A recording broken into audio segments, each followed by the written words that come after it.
the Nonprofit Podcast, powered by Donorbox.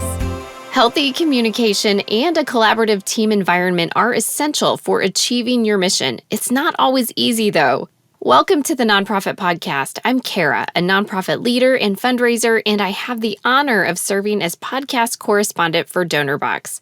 We're here each week with practical actions you can use today to increase donations and take your nonprofit to the next level tomorrow. Unfortunately, I've faced the challenges of fostering effective communication and collaboration with a diverse team. And that's why I'm excited to explore how open communication can transform your nonprofit's success. Today, Adam Morgan is joining us on the Nonprofit Podcast.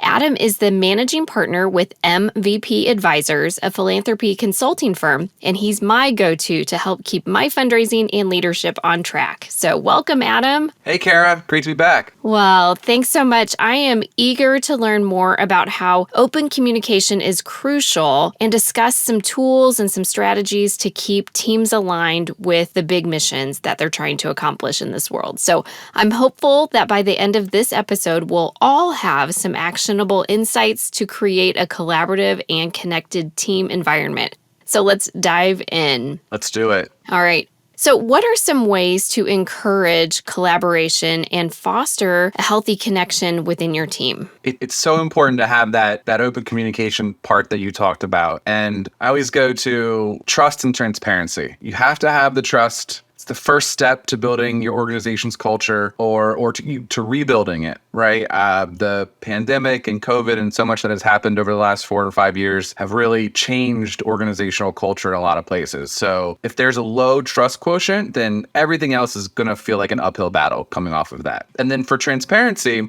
for me, it means that when you have the ability to be transparent with your vision, with your plans, with your process, with your objectives, that you do so. And that allows everyone on the team to see how they fit into the overall picture and then know what their role is, how they can best be supportive of the organization. The team will develop habits that you practice, not just the ones that you preach. So building that trust, and then to do that, you have to show that trust, right? So be their champion, be their cheerleader, their role model, remove roadblocks from your team. I think we're in a culture of having a heavy load of internal meetings. So are they all necessary? What can you do? And you would be surprised, I think, like, you can remove roadblocks and time commitments that can be a long way in rebuilding some trust. Lead by example. I love that. So you talked a little bit about open communication. Let's just define that for a minute. Or maybe how do you define open communication? And then how is it helpful for your nonprofit? So for me, open communication is making sure that to the extent possible, my team knows the things that I know, right? I go back to if I were to be hit by a bus tomorrow scenario, if it's important for me to know, it's likely important for someone else on my team to know. That helps with succession planning. That helps with making sure nothing falls through the cracks. That helps with making sure we put out the best possible product, either donor proposal or program plan or strategic plan, whatever it may be possible. Yeah. That makes a lot of sense.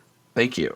And I know that most, if not all, nonprofits are operating with a less than optimal staffing situation, right? So we all have things to do that are outside of our ideal skill set or our preferred tasks. So having that open communication is super important to validate that for people, to let them know that, you know, you're all working on things, but that you're here together as a team. Mm-hmm. Can you share a specific example from maybe your experience or someone you've coached where open communication and that transparency you talked about, maybe how it improved a project's outcome? Yeah.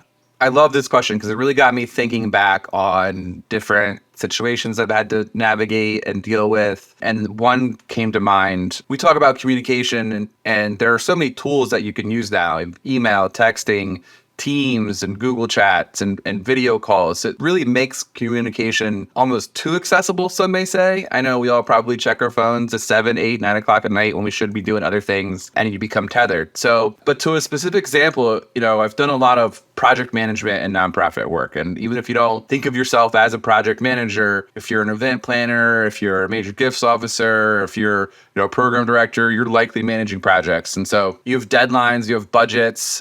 One time I was working with a coworker or partner who became really hard to get a hold of during the day. We were falling behind on deadlines. They would communicate inconsistently. so very early in the morning or very late at night.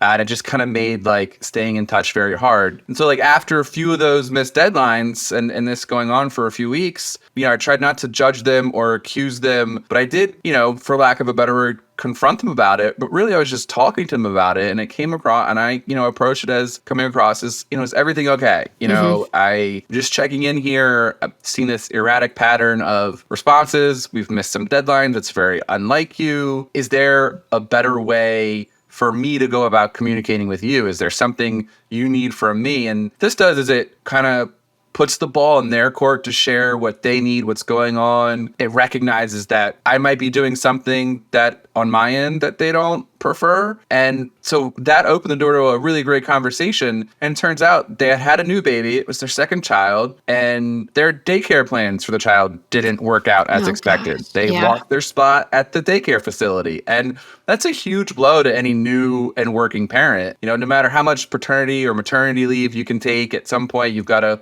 come up with those childcare solutions. So it turned out he was spending his day taking care of his child, as, and he would encourage any parent to do, right? And then he was trying to catch up on work in the times when he could. So really late at night, really early in the morning, erratically throughout the day. And as a work from home employee, he had some of that flexibility, but he acknowledged that he was drowning in his work and felt like he was failing. We talked through, what happened, talked through his kind of long-term plan for childcare. And so we came up with a plan that was about a month long, adjusted some deadlines, got in touch with the other stakeholders we needed to get in touch with, explained the situation to them. So we were communicating openly as team members, and then we were being transparent with the rest of everyone involved of what was going on. And then as soon as the childcare situation got taken care of, he jumped back in. He was enthusiastic. He had great energy. He was so grateful that we had the conversation and we trusted one another, had empathy for the thing. And then at the end of the day, we met all of our project goals. We were on time with everything. So the original outcomes weren't messed up. And it was a good learning process for me in that situation to be sometimes you just got to ask, hey, are you okay? Yeah. We think of putting our donors first and always prioritizing them, but maybe sometimes we don't think of our teams at the same level and maybe don't put as much care into that and maybe take it for granted. So totally. I'm guilty of that too, for sure. Yeah. Thanks for sharing that. Yeah. Making sure that everyone is aligned with that mission and the objectives of the project, it's crucial. It's really hard though. So what strategies or tools do you recommend for maintaining this alignment, especially if you have a diverse team, maybe people are involved at different levels of engagement, or maybe they're geographically not located together? How does that work? What tips do you have there? Going a little bit back to what we talked about before about, when you're transparent, you allow other people to see into your mind almost and to see where they fall into the broader picture. And as I was coming up and as I was a young professional and young fundraiser, I struggled with this at times because as you're going out and networking with major donors or community partners or corporate people or even clients for your nonprofit, I think it's so important for you to know where the organization is going, because then you can kind of fit yourself into that plan in a way that, of course, aligns with your job description and your roles, but also allows you to be a little bit more flexible and free thinking about how you approach things. And I think that doesn't happen as much with some nonprofits, and that everyone gets very objective and goal and fundraising driven. And that's okay to be driven by that, absolutely. But I think a lot of the work we do falls into that realm of project and program management and making sure that we reach those objectives, but we do so in ways that work for us, work for our team. You think about a fundraising event or a gala, there are so many tasks, large and small. There are budgets, there are materials and collateral that need to be created, vendors who need to be contracted with. It's a project. It's you put those things together at any other corporate place or manufacturing place, like that falls in line with what we think about project management. And I think the other thing is there's so many tools out there that you can use, Trello, Asana, Teams, Monday, and there are many, many more, I know, but it's less, I think, about what the tool is and more about how you use it. And then using something that you're comfortable with and will actually use. I mean, I've used almost all of those tools before, but I keep going back to a Google spreadsheet because that's what I'm comfortable with. That's what I know how to manage. And, I tend to have worked on smaller teams. So in large teams, maybe those things with automation, it works really well. And I've heard from large teams that they do work really well. So I think, my biggest tip would be pick the tools that work for you. There's so many to choose from. So rather than having your mindset around like, oh, we need a project management tool, if the project team is you and one other person, you probably don't need a fancy tool. But if it's, a whole group of people across many departments, then, that's definitely something to think about. And so just picking the ones that work for you, that work with your, organization, your infrastructure, all that stuff. Yeah, the most effective tool is the one that you'll actually use, right? Yes. Can you describe a situation, maybe a challenge, where open communication maybe led to a successful resolution in a project, whether it's an event or a gala or a year-end fundraising plan? What are some elements that made that effective? You work to build a fundraising plan throughout the year, and you get to the end of the year and you always seem to be scrambling. And we've got to make up revenue, got to make up goals, got to have income come in to meet the goals. Years ago, I created my own personal fundraising dashboard. And so I started tracking my fundraising, both activity and revenue every month. And so I would take my annual goal, divide it up into 12 pieces, and assign a monthly goal. What that really helped me do is see where money was coming in throughout the year, when donations were coming in, what my pace was to meet my end of the year goal. And I would share this with my manager quarterly. And so we would be able to have a quarterly conversation about, am I on track? Am I ahead of pace? Am I behind pace? Where do we have to pick things up? What has come in already that we had planned for later in the year? What hasn't come in that we had planned to come in at this point? That has helped me think about my fundraising in a way that really allows me to adapt my plans throughout the year and be responsive and not reactive and be proactive, I would even say. Prior to doing that, I was struggling to hit annual goals every year. It was coming down to the wire. I didn't feel organized. I didn't feel like I had a good plan in place. But as soon as I made that switch, and this is a tip I got from somebody else for sure, it allowed me to do that. It allowed me to communicate with my director, allowed them to communicate with the executive director and the board. We ended up kind of making that a process throughout the organization, and I've taken it with me. It's a Google spreadsheet, right? Like there's some manual things that have to go into it, but I'm so comfortable with it. I know that I'll use it. And so that has helped me be like very effective. It has made it's easy to share out. It is easy to stay on track and adjust course. And of course you can, do all the things you need to do to adjust your plans when you know where you are. Yeah, it's easy to share and then ask someone to help you stay accountable incrementally, not just when it's all due at the end. And it's great. I think we don't do enough about celebrating successes either. So you can see in the middle of the year if you're doing a really good job, and maybe you're having a great year and you're on pace, you're ahead of pace, and you can elevate that to the board, into a program team, and it may change how they approach the mission, right? If they've got more resources than were expected, then that can also change a lot about how the organization is going to operate. Yeah. The plans they're going to make. For sure. Just keeping that clear and in front of people all year long is important. I love that. Thank you. Let's talk a second. We've talked a little bit about communication within teams. We've talked about, I call it nano communication, like between you and your supervisor, or you and a board chair, or something like that. But what about stakeholders? So stakeholder engagement is also really critical for nonprofit success. There's a ton of information out there about good communication, things you should do. But what are maybe a couple of things that could really hurt you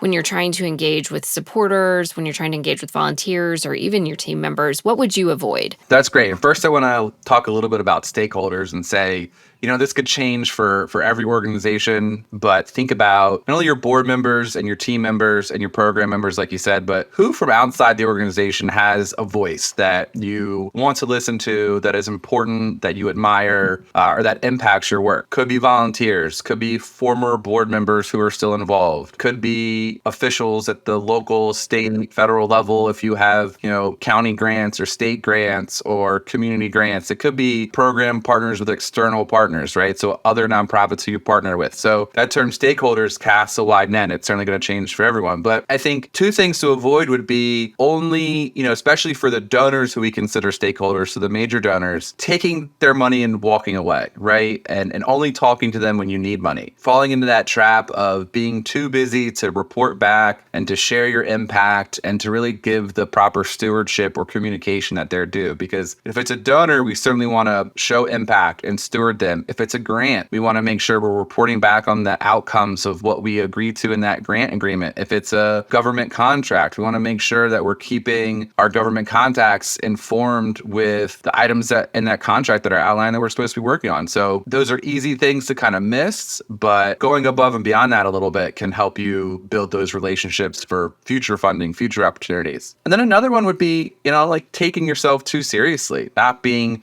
your authentic self. The best fundraisers I've worked with and coached are authentically themselves. They don't shy away from who they are. They don't shy away from their personality, from making things fun and engaging. I'm not to say that they're not professional and they're not serious when there's time for it, but being too formal can certainly be a turnoff for some people, I think. Because very few donors are professional philanthropists, right? They're doing this in their free time because it's an activity that they enjoy, that gives them immense gratitude when they do it. And in that same light, being too negative with the doom and gloom approach. Oh, yeah. That can take the fun out of the room, that can present with the inability to look at a donor's generosity in a positive way. And so we certainly want to celebrate them and not say, oh, this is great, but the need is so huge, it barely makes a difference, right? Nobody wants to do that, whether they're giving $5 or $50,000, right? They're making an impact on a mission, and so we should celebrate that. Even when there are serious issues that we're dealing with, there's still positive ways to approach it. Yeah, and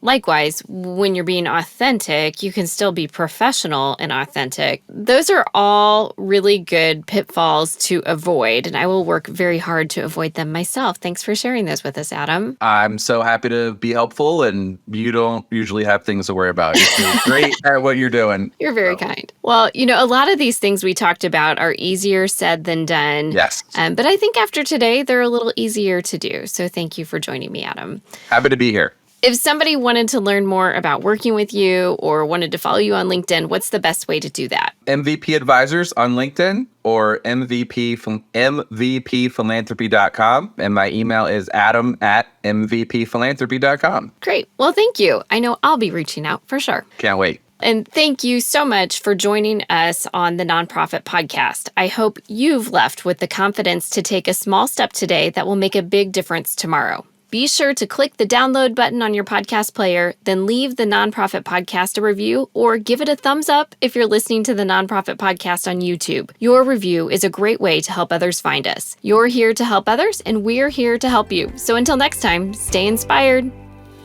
That warm feeling when you help someone, it's not just happiness, it's fulfillment. And we believe it should be available to everyone. From frontline heroes to first-time fundraisers, our tools empower you to help others.